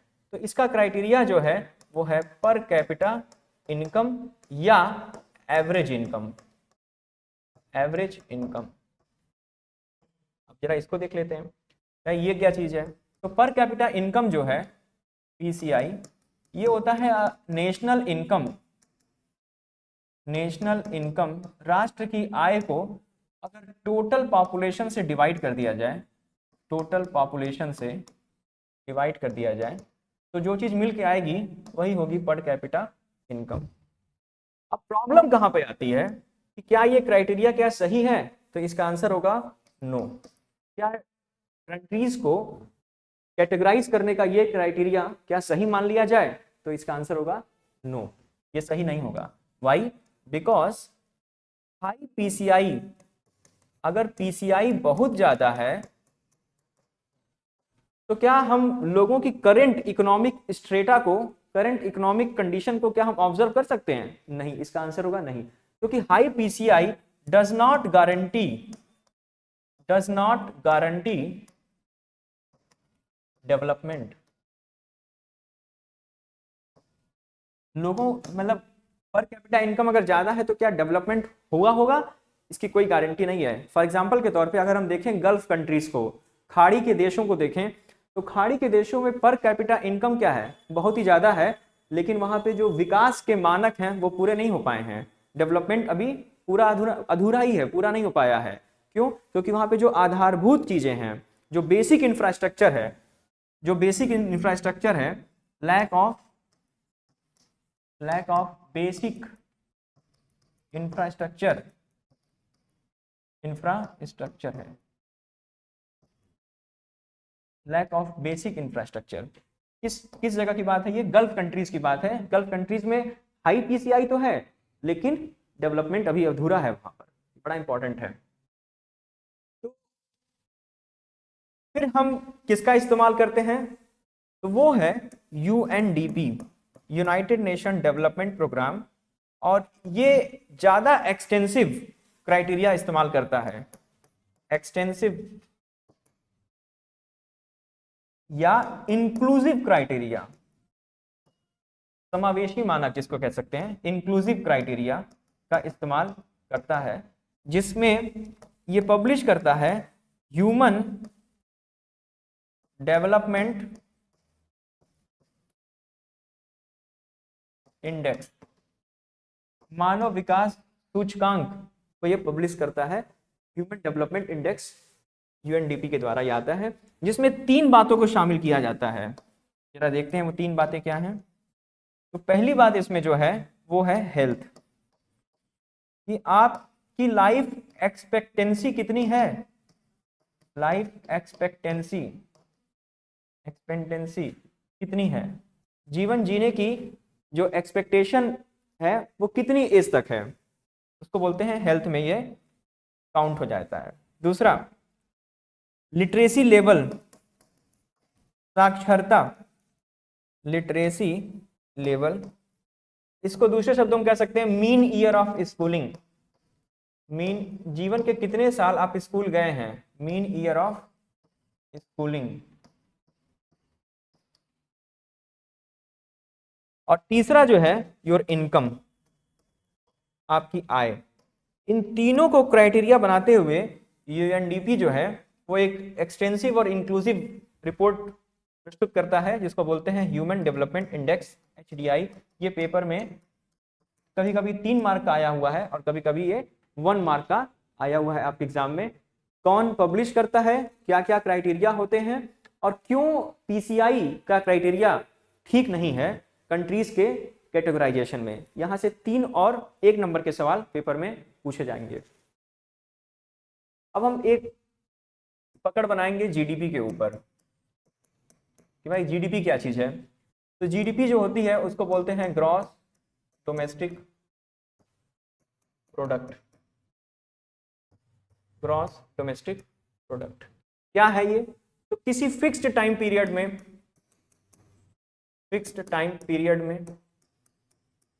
एक निश्चित समय काल में, यूजुअली एक साल मान लेते हैं, एक फिक्स्ड टाइम पीरियड में एक समय स्थान, एक स्थान पे, over a fixed place, fixed time period over a place, क्या फाइनल प्रोड्यूस हुआ है, what is produced, what is produced as a final good, as a final good, ये बड़ा इंपॉर्टेंट वर्ड है, as a final good and services, वस्तुएं और सेवाएं, क्या फाइनल प्रोड्यूस हुआ है, उसका मॉनेटरी वैल्यू, उसकी मॉनेटरी वैल्यू, अगर इसको जोड़ लिया जाए, सम कर लिया जाए, तो जो चीज मिलेगा वही होगा जीडीपी। अब देखिए एक सवाल यहाँ पे कंफ्यूजन होता है, उसको समझ लेते हैं। मान लीजिए कोई एरिया है, तो उस एरिया में कुछ ऐसे भी लोग होंगे जो उसी जगह के रहने वाले हैं और कुछ ऐसे भी लोग होंगे जो बाहर के हैं, मींस रेजिडेंट्स भी होंगे और नॉन रेजिडेंट्स भी होंगे। तो क्या दोनों के द्वारा प्रोड्यूस किया गया गुड्स एंड सर्विस को जोड़ा जाए या सिर्फ रेजिडेंट्स के द्वारा? तो इसका आंसर होगा दोनों के द्वारा, residents, residents plus non residents, non residents, दोनों के द्वारा जो भी प्रोड्यूस हो रहा है फाइनल गुड, उसकी मॉनेटरी वैल्यू को जोड़ लिया जाए तो वो कहलाएगा जीडीपी। अच्छा, अगर जीडीपी बढ़ रहा है तो क्या डेवलपमेंट हो रहा होगा? ये भी सवाल है हमारे लिए इंपॉर्टेंट। तो देखिए इसकी कोई गारंटी नहीं है, नॉट गारंटीड, हो सकता है लेकिन गारंटी नहीं है। हाँ, लेकिन अगर डेवलपमेंट हुआ है तो यह कहा जा सकता है कि जीडीपी में बढ़ोतरी हुई होगी। इसका मतलब जरा समझिए कि अगर जीडीपी बढ़ रहा है तो यह कहना मुश्किल है कि डेवलपमेंट भी हुआ है, लेकिन अगर डेवलपमेंट हुआ है तो यह बात कही जा सकती है कि जीडीपी बढ़ रही होगी। ये कॉन्सेप्ट है, इंपॉर्टेंट है, इसको ध्यान रखिएगा। अब एक बात और समझ लीजिए यहीं पर, जीडीपी जो है वो दो तरह का है। एक होता है रियल जीडीपी, वास्तविक जीडीपी, और एक होता है नॉमिनल, मतलब नाम मात्र की, नॉमिनल जीडीपी। जो रियल जीडीपी होती है ये किसी बेस ईयर पे निकाली जाती है, ये किसी बेस ईयर पे निकाली जाती है, जबकि नॉमिनल जो होती है वो करंट ईयर पे निकाली जाती है, करंट ईयर पे निकाली जाती है। दूसरा जो बेस ईयर पे निकाला जाएगा रियल जीडीपी, इसमें महंगाई को शामिल किया जाएगा, इन्फ्लेशन इफेक्ट्स को देखा जाता है, inflation effects are seen, effects are scene.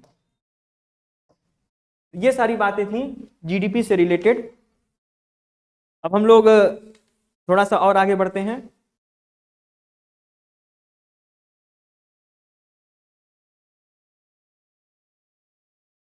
जो हमारा सेकेंड चैप्टर है इकोनॉमिक्स का, वो है सेक्टर ऑफ द इकोनॉमी की बात करेंगे, सेक्टर ऑफ इकोनॉमी। देखिए तीन तरह के सेक्टर्स होते हैं।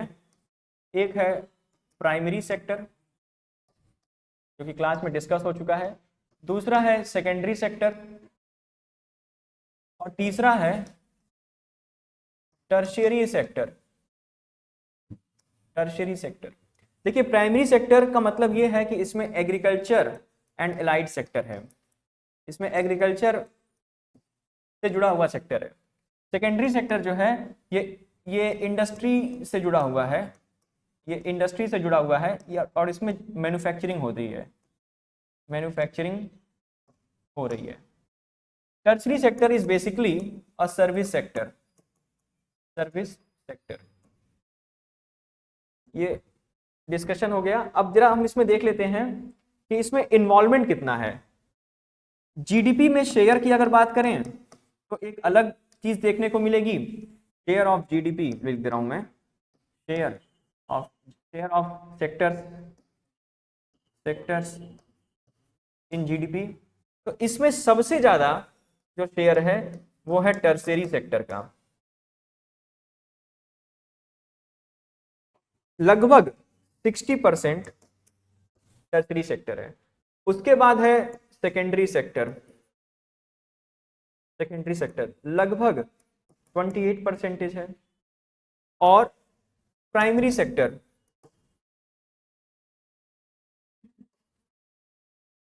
primary sector 12%. So this is the share of sectors in GDP. 60% tertiary sector है, 28% सेकेंडरी सेक्टर का है इन्वॉल्वमेंट, और प्राइमरी सेक्टर 12% का कंट्रीब्यूशन देता है। अब हम देखेंगे वर्कफोर्स इन डिफरेंट सेक्टर्स। इसको देख लेते हैं हम लोग। अब इसमें सबसे ज्यादा जो कंट्रीब्यूशन है वो है प्राइमरी सेक्टर का। प्राइमरी सेक्टर लगभग 51% प्राइमरी सेक्टर इन्वॉल्व है। उसके बाद टर्शियरी सेक्टर, और फिर है सेकेंडरी सेक्टर।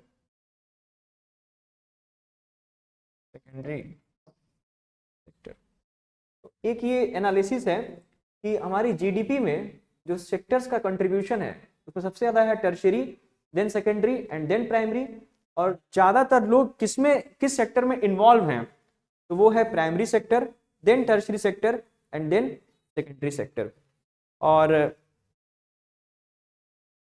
इसको परसेंटेज जो है 27%, इसका परसेंटेज जो है वो 22%। परसेंटेज अगर आपको नहीं भी याद है इट डजेंट इशू, बट ये सीक्वेंस आपको याद होना चाहिए एग्जाम में, इसको ऐड करने से नंबर्स मिल सकते हैं ज़्यादा। अब इसके बाद एक कॉन्सेप्ट है कि जो टर्शियरी सेक्टर है it absorb two types of people. Tertiary sector absorbs two types of people. दो तरह के लोगों को ये एब्जॉर्ब करता है। एक वो लोग हैं जो हाईली स्किल्ड हैं, हाई स्किल लिख सकते हैं, हाई स्किल्ड, जैसे वो डॉक्टर हो सकते हैं, वो इंजीनियर हो सकते हैं, वो एडमिनिस्ट्रेशन में हो सकते हैं, वो बैंकिंग में हो सकते हैं, वो टीचर हो सकते हैं। This all are highly skilled, and highly skilled है that's why they are high paid job, and they are mostly working in organised sector. Organised, अभी हम देखेंगे कि ऑर्गेनाइज्ड और अनऑर्गेनाइज्ड क्या होता है, लेकिन अभी देख लेते हैं सिर्फ कि ये मोस्टली ऑर्गेनाइज्ड सेक्टर में आते हैं। इसके अलावा कुछ ऐसे भी जॉब्स हैं जो स्किल कॉम्प्रोमाइज्ड हैं, स्किल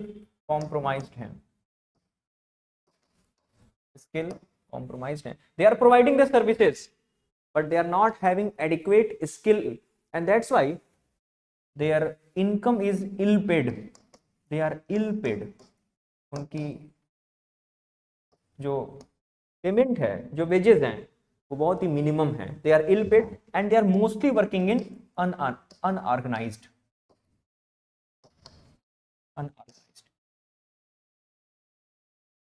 ये दो क्लासिफिकेशन है कि टर्शरी सेक्टर में एक ऐसा कैटेगरी है जो हाईली स्किल्ड है, तो हाईली पेड है और ऑर्गेनाइज सेक्टर में काम करता है। जो जॉब्स हैं अवेलेबल उसमें जैसे डॉक्टर हो गया, इंजीनियर हो गया, एडमिनिस्ट्रेटिव सर्विसेज हो गए, बैंकिंग हो गई और टीचर की जॉब हो गई, तो ये सब हाईली स्किल्ड है। अब हाई स्किल्ड है इसका मतलब है कि इनका resource development, human resource development हो रखा है, ह्यूमन रिसोर्स डेवलपमेंट यहाँ पे हुआ है, लेकिन इनका कोई भी ह्यूमन रिसोर्स डेवलपमेंट नहीं हुआ है।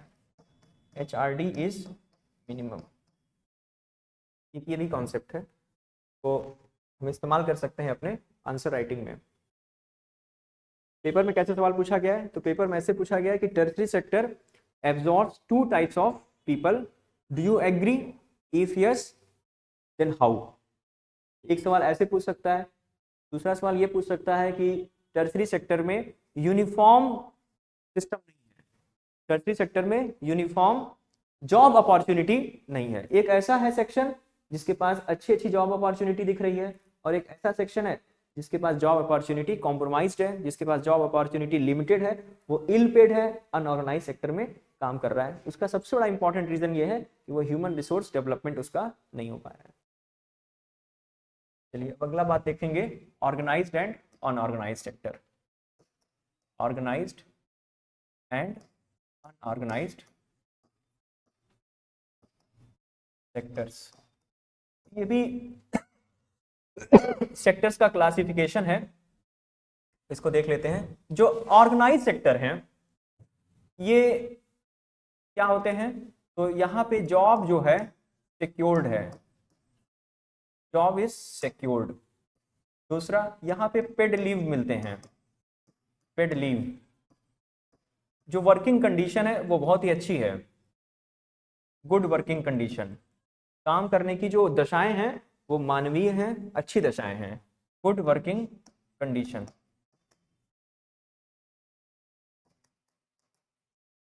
Rules and regulations are followed, rules and regulations are followed।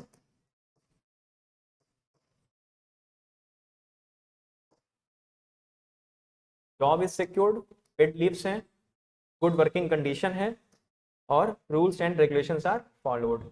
ये होते हैं ऑर्गेनाइज सेक्टर। अनऑर्गेनाइज सेक्टर क्या है, इसके ठीक अपोजिट। जॉब क्या है, इनसिक्योर्ड है, इनसिक्योर्ड मतलब आपको कभी भी आपके जॉब से टर्मिनेट किया जा सकता है, job is insecured. Paid leave, no paid leaves are there, if you are taking the leave you are not paid, no paid leave। in organized sector if you are taking the leave no deduction of your income is there, आपका पैसा नहीं कटता है। लेकिन unorganised sector में आप जहां छुट्टी लेंगे आपका पैसा डिडक्ट हो जाएगा, no paid leaves. Working condition की बात करेंगे तो जो काम करने की दशाएं हैं वो अनऑर्गेनाइज सेक्टर में कैसी हैं, अमानवीय दशाएं हैं। लाइट नहीं आ रही होगी, रोशनी नहीं आ रही होगी, साफ पानी नहीं होगा, क्लीन एयर नहीं होगा, ये सारी चीजें क्या हैं, अमानवीय दशाएं हैं। In human working condition, in human working condition. और रूल्स एंड रेगुलेशन का क्या है यहाँ पर, तो यहाँ पे हम लिख सकते हैं no formal approach, no formal approach means यहाँ पे जो लेबर लॉज हैं उसको फॉलो नहीं किया जाता है, labour laws are not followed, are not followed. मतलब कि यहाँ पे पूरी तरह से प्रॉफिट ओरिएंटेशन है, इसमें जो श्रमिक हैं, जो काम करने वाले लोग हैं, उनके वेलफेयर की इसमें कोई भी बात शामिल नहीं होती है। Labour laws are not follow. तो ये एक छोटा सा क्वेश्चन पेपर में पूछ लिया जाता है 3 मार्क्स का कि ऑर्गेनाइज्ड और अनऑर्गेनाइज्ड सेक्टर क्या है, आप इसमें ये आंसर लिख दीजिए। अब हम देखेंगे private and public ownership. Ownership के बेसिस पे अगर हमको सेक्टर्स को डिवाइड करना है, ओनरशिप के बेसिस पे अगर हमको सेक्टर्स को डिवाइड करना है तो इसको हम डिवाइड करेंगे प्राइवेट एंड पब्लिक। अब देखिए प्राइवेट में क्या चीज है कि यहाँ पे जितनी भी चीजें होंगी, इकोनॉमिक एक्टिविटी जो भी होगी, इकोनॉमिक एक्टिविटी जो भी होगी उनका सोल पर्पस क्या होगा, economic activity focused on profit, उनको फायदे का अप्रोच रखना है। और प्रॉफिट, रिगार्डिंग प्रॉफिट, उनका मेन क्या है, प्रॉफिट है। और इसमें ओनर जो होंगे ओन्ड बाई इंडिविजुअल, कोई एक होगा या एक से ज्यादा, इन ओन्ड बाई इंडिविजुअल और मोर देन 1, या एक से ज्यादा हो सकते हैं। दूसरा, ज्यादातर ये कंज्यूमर गुड्स को प्रोड्यूस करते हैं, mostly provide consumer goods, mostly provide consumer goods. अब इसको देख लेते हैं, यहाँ पे जो इकोनॉमिक एक्टिविटी होती है, that is for welfare of the common masses, welfare of common masses, आम जनता के भलाई के लिए यहाँ पे इकोनॉमिक एक्टिविटी की जाती है। और इसमें किस तरह से प्रोडक्शन होगा, प्रोडक्शन एंड डिस्ट्रीब्यूशन, और उसका distribution, production and distribution is mostly decided by government, वो गवर्नमेंट डिसाइड करती है। और इसमें बेसिक नीड्स प्रोवाइड किया जाता है, basic needs such as school, hospital, such as school, hospital, railway,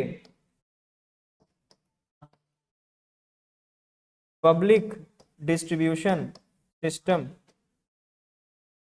जैसी चीजें इन्वॉल्व होती हैं। तो ये क्लासिफिकेशन हो गया। अब इकोनॉमिक के ये सारे कॉन्सेप्ट हमने डिस्कस कर लिया है। एक कॉन्सेप्ट और देखेंगे हम लोग, अनएम्प्लॉयमेंट।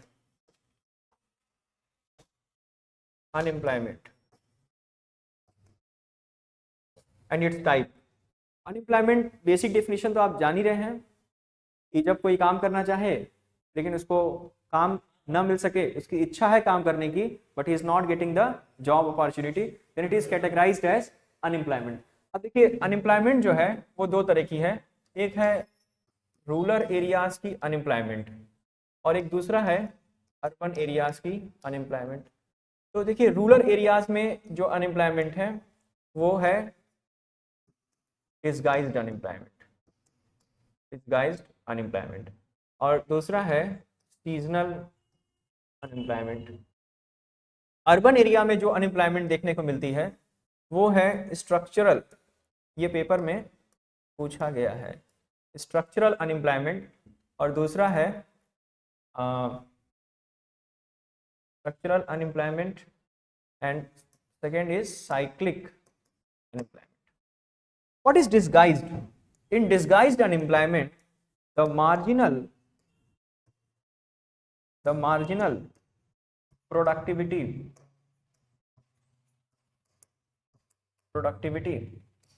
is zero.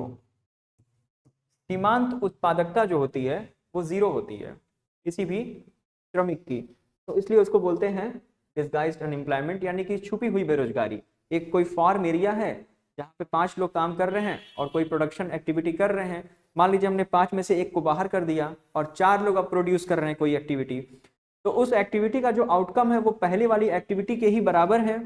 तो इसका मतलब है कि एक आदमी को हटा देने से प्रोडक्शन पर कोई असर नहीं पड़ा है, इसका मतलब है कि वो एक आदमी की प्रोडक्टिविटी जीरो है, और उसी को हम लोग बोलते हैं डिसगाइज्ड अनएम्प्लॉयमेंट। सीजनल अनएम्प्लॉयमेंट कहाँ पे होता है? It is mostly seen in agriculture. इसको एग्रीकल्चर में हम लोग ऑब्जर्व करते हैं। खेती के में क्या होता है कि कुछ महीने ऐसे होते हैं जिसमें काम तो होता है, लेकिन कुछ ऐसे महीने भी होते हैं जब कोई काम नहीं होता है, और ऐसे महीनों में किसान का कोई भी इनकम नहीं होगा, कोई काम नहीं होगा तो कोई इनकम नहीं होगा, तो उसको हम अनएम्प्लॉयमेंट में कैटेगराइज करेंगे, सीजनल अनएम्प्लॉयमेंट कहा जाएगा। अर्बन में स्ट्रक्चरल है और साइक्लिक है। स्ट्रक्चरल में क्या होता है कि अगर कोई टेक्नोलॉजी न्यू आ गई, due to technology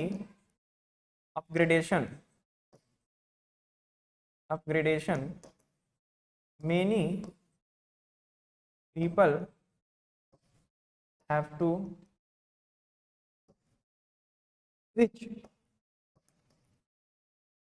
from their previous job, और इस दौरान अगर वो अनएम्प्लॉयमेंट फेस करेंगे तो उसी को कहेंगे हम स्ट्रक्चरल अनएम्प्लॉयमेंट। तो ये होता है अर्बन एरिया में। साइक्लिक में क्या होता है कि साइक्लिक में कभी कभी हमको देखना पड़ता है बूम आया है, कभी कभी देखना पड़ता है रिसेशन। तो रिसेशन और बूम यानी कि up stream and down stream of the business, boom and recession period of business cycle business cycle में ये चीज ऑब्जर्व होती है। अब अगर हमको अनएम्प्लॉयमेंट को दूर करना है तो हमको क्या करना होगा, हमको स्किल डेवलपमेंट कराना होगा, कौशल विकास कराना होगा, स्किल डेवलपमेंट कराना होगा। दूसरा, फूड प्रोसेसिंग इंडस्ट्री को प्रमोट करना होगा और ऐसे काम को तलाश करने होंगे जिसमें ज़्यादा लेबर फोर्स, ज़्यादा वर्क फोर्स को इमर्ज किया जा सके। तो जैसे कि स्मॉल स्केल इंडस्ट्रीज को प्रमोट करना होगा, स्मॉल स्केल इंडस्ट्रीज को प्रमोट करना होगा। कॉटेज इंडस्ट्री को मार्केटाइज करना होगा, मार्केटाइज करना।